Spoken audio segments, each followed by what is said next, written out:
1935 के अधिनियम के अंतर्गत 1937 में प्रांतीय चुनाव हुए। कांग्रेस को 5 प्रांतों में पूर्ण बहुमत मिला: बिहार, उड़ीसा, मद्रास, मध्य प्रांत एवं संयुक्त प्रांत में। कांग्रेस बम्बई, असम तथा उत्तर पश्चिमी सीमा प्रांत में सबसे बड़े दल के रूप में उभरी। केवल पंजाब, बंगाल और सिंध में कांग्रेस को बहुमत नहीं मिल पाया। बंगाल में कृषक पार्टी और मुस्लिम लीग की गठबंधन की सरकार बनी। बिहार में 75% मतों के साथ 152 सीट में से 58 सीट कांग्रेस जीती। कांग्रेस मंत्रिमंडल का कार्यकाल 28 महीना था। जुलाई 1937 के दौरान 6 प्रांतों में इसने अपने मंत्रिमंडल गठित किए: मद्रास, बम्बई, बिहार, उड़ीसा, मध्य प्रांत और संयुक्त प्रांत में।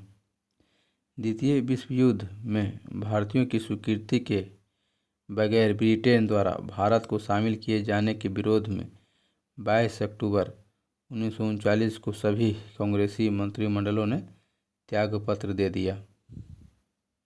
कांग्रेस मंत्रिमंडलों के त्यागपत्र देने की खुशी में जिन्ना द्वारा भारत के मुस्लिम ने अंबेडकर के साथ मिलकर 22 दिसंबर 1939 को मुक्ति दिवस मनाया। मुक्ति दिवस 22 दिसंबर जो शुक्रवार का दिन था 1939 को मनाया गया। भारतीय राष्ट्रीय कांग्रेस की कार्यकारिणी कमेटी ने वर्ष 1937 में भू स्वामित्व को समाप्त करने की नीति अपनाई। संयुक्त प्रांत और बिहार में कांग्रेस सरकार द्वारा काश्तकारी बिल पारित किए गए। इस सरकार में प्रधानमंत्री गोविंद बल्लभ पंत और कानून मंत्री कैलाश नाथ काटजू थे, जबकि वित्त विभाग रफ़ी अहमद किदवई को सौंपा गया। कांग्रेस प्रशासित प्रदेशों में मुस्लिमों की शिकायतों से संबंधित रिपोर्टों का कालक्रम इस प्रकार है: Pirpur report 1938, Sharif report March 1939 एवं फजलुल हक रिपोर्ट अथवा Muslim sufferings under Congress rule December 1939। Question को देखते हैं। 1935 के अधिनियम के तहत कराए गए विधानसभा चुनावों में किस राज्यों में कांग्रेस ने पूर्ण बहुमत नहीं प्राप्त किया? तो यह बंगाल। 1937 के चुनावों में कांग्रेस द्वारा बहुमत प्राप्त प्रांतों की संख्या 5 थी। वह प्रांत जहां 1937 के आम चुनाव के बाद भारतीय राष्ट्रीय कांग्रेस ने अपनी सरकार नहीं बनाई: बंगाल। वर्ष 1937 के चुनावों में कितने प्रांतों में कांग्रेस का मंत्रिमंडल बना था? 6।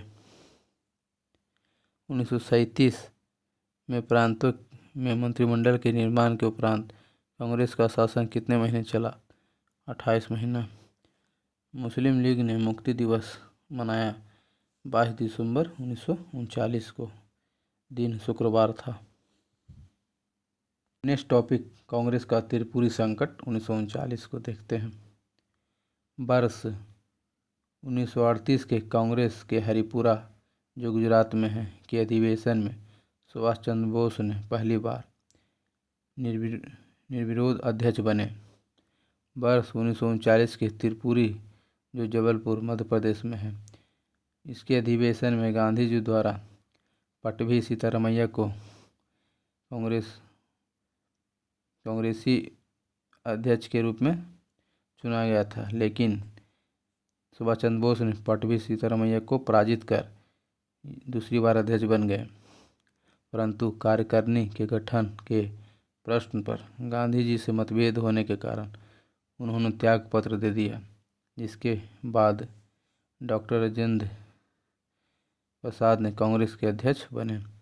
वर्ष 1939 में त्रिपुरी संकट के बाद कांग्रेस की अध्यक्षता से त्यागपत्र के पश्चात सुभाष चंद्र बोस ने फॉरवर्ड ब्लॉक की स्थापना की। यह संगठन वामपंथी विचारधारा पर आधारित थी। जब द्वितीय विश्व युद्ध के बादल यूरोप में मंडरा रहे थे, सुभाष चंद्र बोस ने समय का लाभ उठाना चाहा और ब्रिटेन तथा जर्मनी के युद्ध का लाभ उठाकर एक प्रहार करके भारत की स्वाधीनता चाही। उनका विश्वास आयरलैंड की इस पुरानी कहावत पर था, इंग्लैंड की आवश्यकता आयरलैंड के लिए अवसर है।